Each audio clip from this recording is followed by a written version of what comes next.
세계 법칙 사전.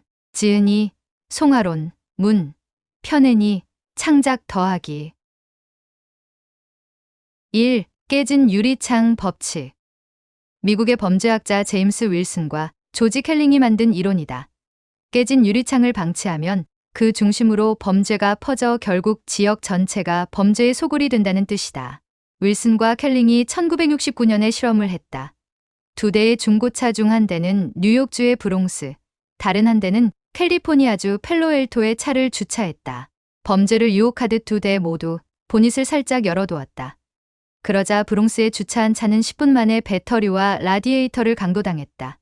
24시간 안에는 돈이 될 만한 것들이 모두 털렸다. 반면 펠로엘토에 주차한 차는 5일간 아무 일도 일어나지 않았다.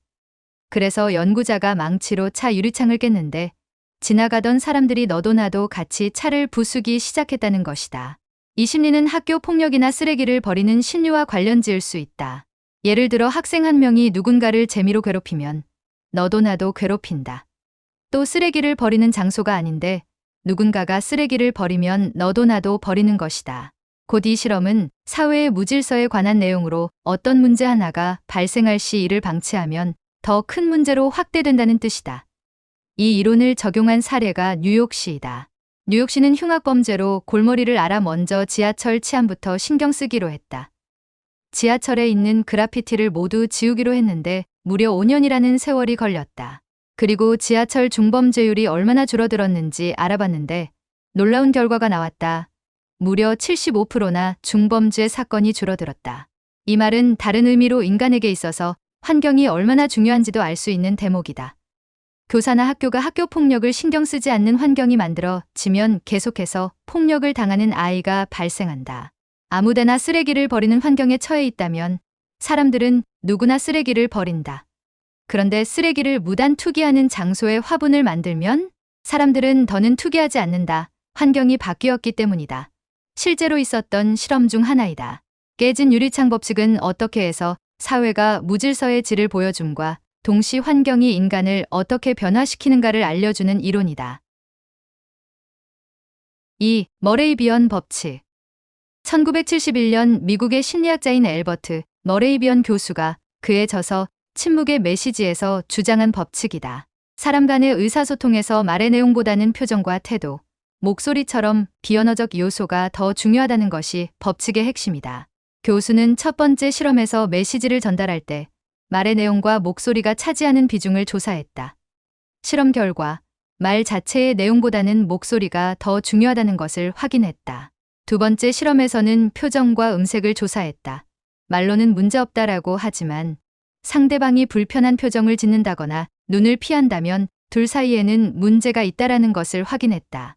이 실험을 통해 사람의 인상은 시각적 요소 55%, 청각적 요소 38%, 언어적 요소 7%에 의해 결정된다고 주장했다. 즉, 상대방과 이야기할 때 말 내용 자체보다는 시청각 요소가 더 큰 영향을 준다는 것이다.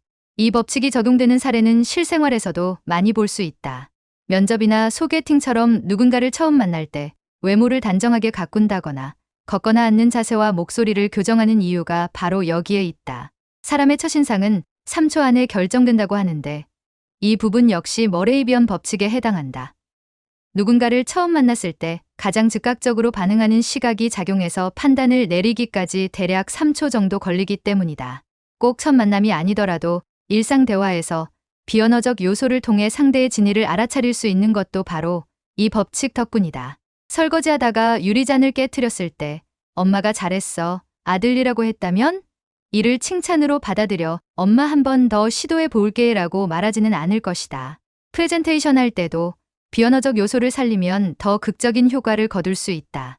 2008년 맥북 에어 발표 현장에서 스티브 잡스가 좋은 예다. 두께가 4mm인 노트북이라는 말에 그치지 않고 작은 봉투에서 노트북을 꺼내고 넣는 모습을 직접 보여줌으로써 세상에서 가장 얇은 노트북이라는 이미지를 사람들에게 강하게 심어준 것이다. 이런 예시는 창작물에서도 매우 많다. 오히려 비언어적 요소를 권장한다. 예를 들어 형아 배고파라고 말할 시간에 쓰레기통을 뒤지는 모습을 보여주는 게 독자와 관객에게 더 좋은 효과를 준다는 것이다. 3. 영웅의 법칙. 뛰어난 업적을 이뤄 많은 사람으로부터 존경받는 이를 위인이라 부른다. 그런데 이 위인도 좀 더 자세히 들여다보면 성인과 영웅으로 나눠서 생각해 볼 수 있다. 성인.